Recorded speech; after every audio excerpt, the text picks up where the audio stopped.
ខ្ញុំនឹងគេដូចជាថំនឹង Cherry នៅក្បែរមិនដល់មួយនាទីឆ្លុះគ្នារង្គើលោកកាព្រួញខ្សែភ្នែកដំរងបាញ់ចំកាណាបេះដូងតវ៉ាសុខចិត្តចាប់បានកាច់ចោល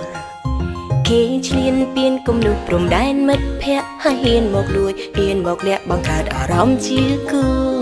គេសរសើរបបោមកខ្ញុំស៊ីជុំពូសរសើរយូរបន្លំធ្វើសង្សារគេពូកែរកញ៉ាយញញយងស្ទាយនិយាយមិនដែរចន្លងស៊ីអារម្មណ៍ណាស់ណាពីងផ្អែមល្ហែមគេចេះគ្រប់ភាសាប្រឆាំងគេយ៉ាងម៉េចបាច់ចិត្តស្រឡាញ់គេហើយមកពីស្នេហ៍នេះជឿនពេកងប់តែប្រកាយតែអីឡើងស្រឡាញ់គេហើយក៏មិនដឹងអេកូននេះមិនได้ក៏ក្បត់ខ្លួនម្លឹងរឿងអត់ទាំងនឹងមកដឹងមកໄວណា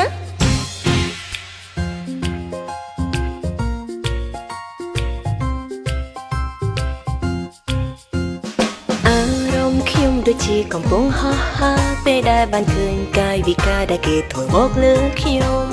ស្នេហ៍កើតឡើងលើគេដូចជាមិនទំនងបាក់ចិត្តលើគេមិនដឹងពីពេលណាឡើយគេសង្ហាស្រីណាក៏តាមលួចមើលប៉ុន្តែរូបគេចាប់អារម្មណ៍មកលើរូបខ្ញុំតែម្នាក់គេប្រាប់ថាស្រឡាញ់បបោមកខ្ញុំណាអ៊ុយស្វីតបែបនេះប្រកែកយ៉ាងណាតើ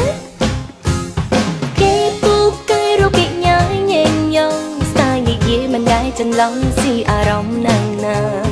ពីងផ្អែមល្ហែមគេចេះគ្រប់ភាសា